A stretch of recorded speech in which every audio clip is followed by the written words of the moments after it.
Hello everyone, welcome to Road STEM classes. Mr. Dowd here. Hope everyone's having a fantastic day. What was it? So we have today, tomorrow, and then next week we have a full week, and then the following week we have break. So it's coming up. So let's finish strong through this last couple weeks. We got a week off, and then we're kind of on the final stretch to the end of school. I'm going to continue working on my national park project. So the last park I did was Dry Tortugas. So that's the one. Is it that one? Or is it this one? Yeah, it's this one right here. Yep. Good old Dry Tortugas. So let's scroll down here. Dry Tortugas. That's Fort Jefferson, as you remember. Good old fort named after our good old Jefferson Mauricio. Anyway, so today we're going to do the Everglades. Swing on over there. So the Everglades is on the southern tip of Florida. It is known for a lot of marshes and a lot of alligators and very wetlands. If I remember correctly, I remember hearing this in like history class way back in either early high school or late middle school. But since it's so swampy, they wanted to go in and try to develop a lot of it. And what they did was they brought in these trees. I forget what kind of tree it was. But this tree sucked up a lot of water, and there's just so much water down there that they ended up waterlogging all these trees, and they all died because they weren't used to drinking that much water, even though these are like the highest draining trees ever. But fun fact today for you. So we start off with Otter Cave Hammock Trail. It's a short 1 mile nature trail along a level footpath through tropical vegetation and across a stream. And there you got in this picture the good old first, I think it's alligator, not crocodile. I'm not sure about that. But yeah, it's the first gator. That's us. We're the gators, right? Our next place is the Anhiga Trail. This is a trail through a marsh with a variety of animals such as alligators, herons, and turtles. So yes, this is so it was an alligator, not crocodile. I think crocodile are like either southern, I honestly don't know. But yeah, so it's a nice little walkway, so you're not walking in the marsh. Pretty cool. I love to see an alligator, but from a safe distance. Thank you very much. I've seen herons and turtles, though. Seen them all the time in Massachusetts on the Nashua River. The next is I'm going to really pronounce this wrong. The Mikoski Indian Village is a tourist village showcasing the Misuki tribal art, culture, and crafts, airboat rides, and gators. So you can see a lot of how the indigenous people of the Everglades lived. Right. So it's a totem pole. Kind of cool. Look at the thatched roof. Pretty cool stuff.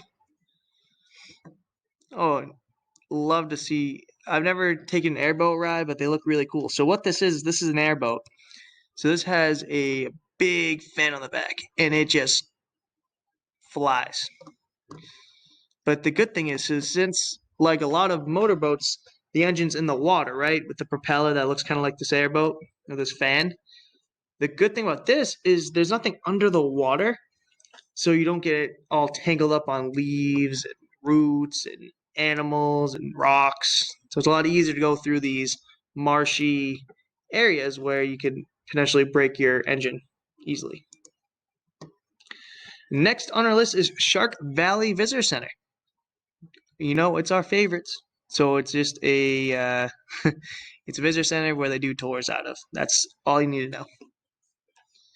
Though Shark Valley, I don't think I see any sharks around here. I don't know about you guys. Next we have the observatory. So it's a 45-foot tall observation deck right midway along Tram Road, offering far-reaching views of Everglades. So from the tippity top of this, you can get some really nice views of the Everglades, which is pretty cool. I mean, it's a very flat area because Florida is known for being a flat state. Yep, so there's a little walkway. So you park down here, you'll walk up, get some nice views. So last on our list, we have the Everglades Holiday Park. So this is a family-friendly, that's a weird way to say that, but venue offering up close animal encounters in shows such as high-speed boat rides, airboat rides. Which is cool. So it's like a little amusement park-like thing, more like a SeaWorld maybe. And you get to get up and in close. There's one of those airboats. It's cool. Very cool place. I've always wanted to go to the Everglades. It's on my bucket list, so I'm definitely going to visit here soon. All right, guys. Hope everyone has a fantastic day. I will see you tomorrow on Friday, or as I like to say, Friday. See ya.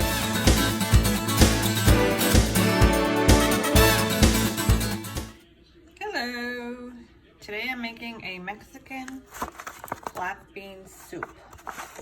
Okay. So let's get started.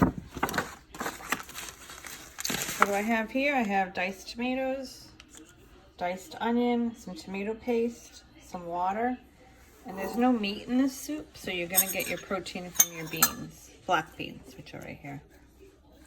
Okay, I just strained them because they were in a container, and then some water. So first I put a tiny bit of oil in the pan. And I'm just going to like turn the stove on low.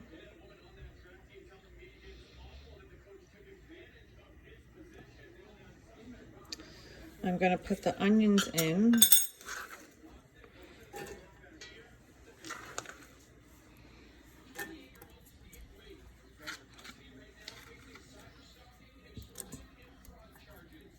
Let them cook a bit.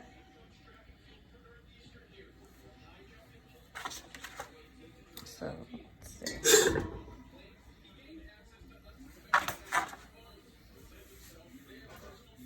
Okay, so there's your onions. And I'm gonna put like a Mexican spice in.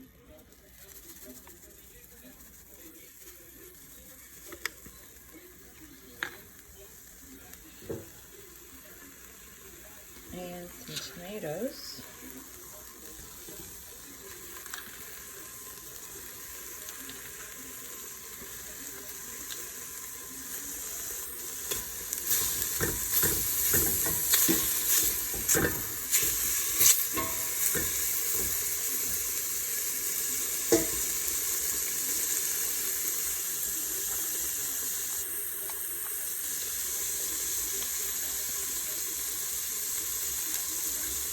I'm going to put some tomato paste in there. And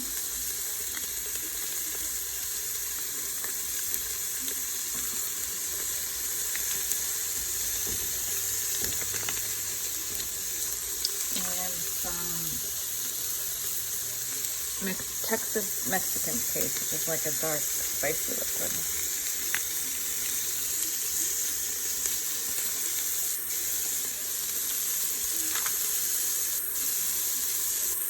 And some water.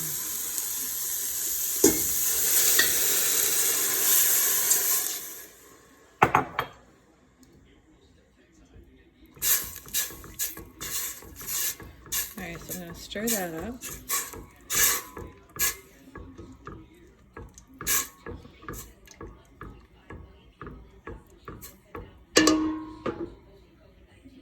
Okay, I'm going to put in some vegetable stock, which is used when you make soup. You can use either vegetable stock or chicken stock.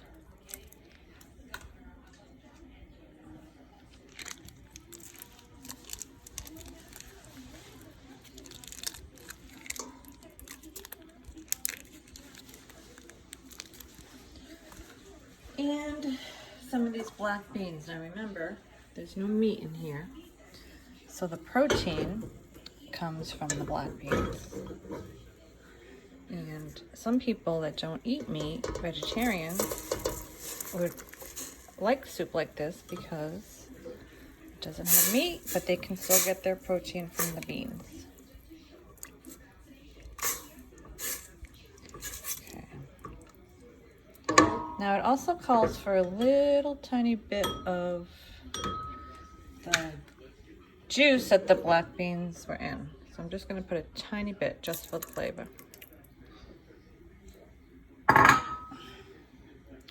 So you're supposed to let that simmer for about 3 to 5 minutes or so. And then afterwards, when we pour it in a bowl, you're gonna crunch some tortillas on it, or not tortillas, some chips on it and some cheese. So I will be back when it's time to serve it. Okay, guys, so it's all done. Okay, so I'm gonna take it out.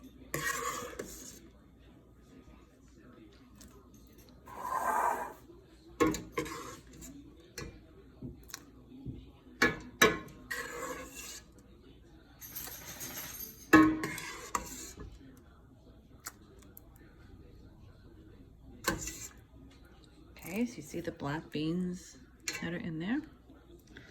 And then I'm gonna put a little bit of cheddar cheese on it.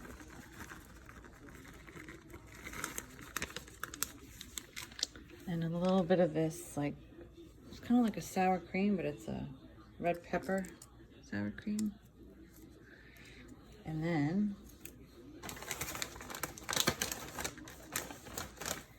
you can use like these blue chips or any type of Tostito chip to dunk them in.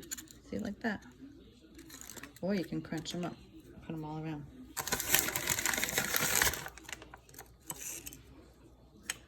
And there you go. You can just crunch them up. So that's it. I'll see you guys later. Hey Gators, welcome back to Language and Play. All right, so we are working on our scene writing class, and we are working with our 4-scene play. So we have the exposition, the rising action, the climax, and the falling action. You have your character list that you should have worked on yesterday. You have your working title. Okay, this is going to be the title of your play right here. Okay, that's where you're going to put the title of your play. And down here, we finally have scene number 1, our exposition. So I am going to set the time at night. Okay, specifically, I want the time for this scene to be 11 o'clock p.m. All right, place. Let's make this in little Jomar's bedroom. And at rise, Sandman is standing over Lil Jomar's bed. Okay? Now, the reason I had this is because I want to set up the play. And what my play is going to be about, again, I'm inspired by Elias Maria in 8th grade, his character between the Sandman and Boogeyman. I'm changing his idea a little bit, but I'm taking his characters because I thought he did a really good job coming up with them. So what I'm going to have is I'm going to have the Sandman jealous of the Boogeyman because the Sandman tries to get everybody to go to sleep. However, the Boogeyman wants to wake everybody up with nightmares. All right? So the Sandman wants to get rid of the Boogeyman. And what the Sandman's going to do is the Sandman is going to try and get the real identity of the Boogeyman revealed. All right? He's going to tell the world who the Boogeyman really is so he won't be scary anymore. So that's where I'm at. All right? So I'm going to start off, and this is a little bit, just a little taste of how we write dialogue. So I am going to start off with the Sandman. So I write the name of the character, and then I put a colon, which are those 2 dots together. All right? And then I do 2 spaces. Now I'm going to write what the Sandman says. How am I supposed to be getting all these children to sleep when there is someone like Boogie out there waking them all up with nightmares? Okay? Oh, sorry, that should be a question mark. All right, so, and then I am now going to show you what you can do if you want some action in your scene. You're going to put it in parentheses to start. Little Omar wakes up screaming. Close your parentheses. Now, I put a line in there for little Jomar.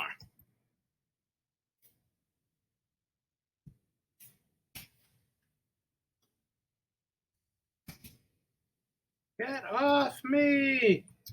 Leave me alone! Right? So now I'm setting up the play. I'm showing what the problem is. In exposition, we have to describe not only the problem, but you have to be introduced to some of the characters. So now I've introduced you to Sandman, I've introduced you to Little Jomar, I've introduced you to the Boogeyman, right? Even though the Boogeyman hasn't talked yet, I still exposed you to his character. That's the whole purpose of this first scene. Now, as we go on, you'll be able to create your own dialogue for your own play. Remember, each of the events that you have up here, so each one of these bullet points under scene 1 is supposed to be something that happens, right? So you take that event, and then down below, you're turning that event into dialogue. Somebody talking, a character speaking. All right? So, ladies and gentlemen, we're going to be working on scene number 1's dialogue again today. And next week, we will start on scene number 2. All right, can't wait to see what you come up with. Great job, Gators. Keep up the good work.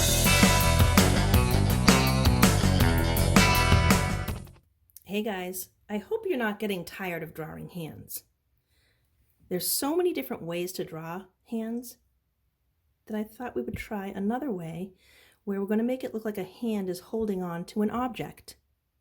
So this is what a hand might look like holding on to a cell phone, or holding on to a key, or a baseball bat, so many things. That would be the shape that you might see. So here this hand is holding on to something. I'm not sure what it is, but that's another angle that you might see. And here's another one. So a hand holding on to an object is what we're going to try to draw today. Okay, so I'm going to work on this one on the bottom here, right there. And I'm going to start out with the back of the hand shape that I see first. Like that. And then there's a little bit of a bend here. Another finger going down like this.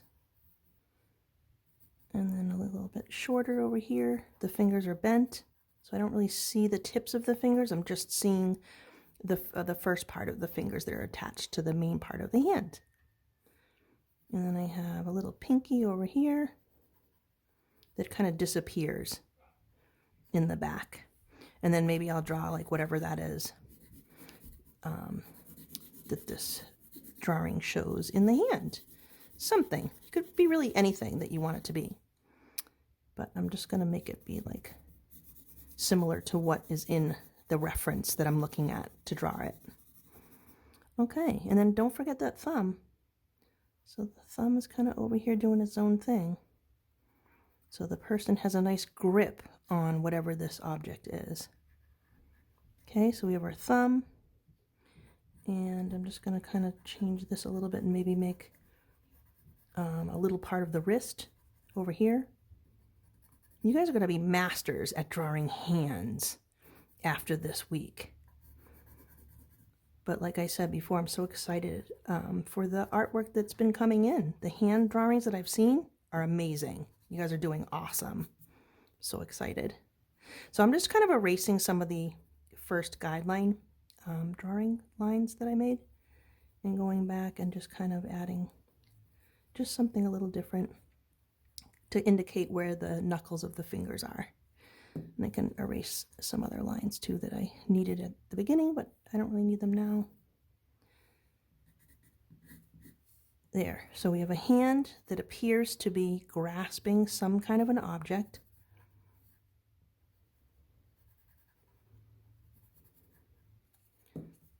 make this one a little bit shorter. Maybe make it come up a little bit more.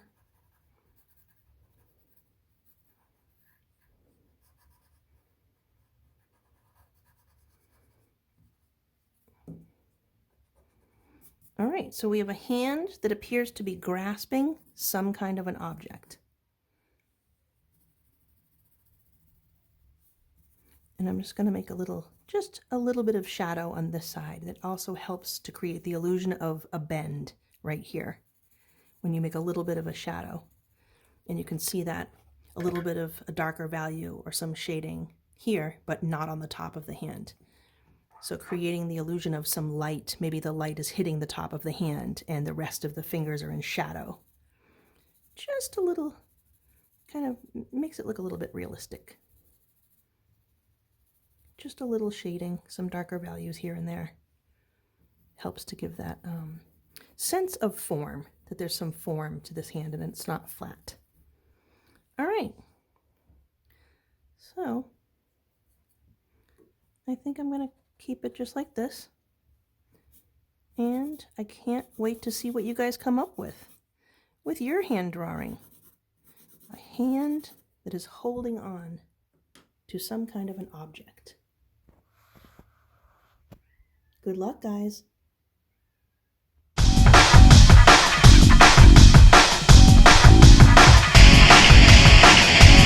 Hey guys, welcome back to another episode of Virtual PE. I'm Miss Reedy. All right, it's Friday, and it's Fun Workout Friday, and we hope you come and join us in our breakout room. Enjoy the video, get a little sweat on, have some fun, and hanging out with your friends. All right, guys, let's get to that breakout room. Thanks for watching Enrichment TV, Gators.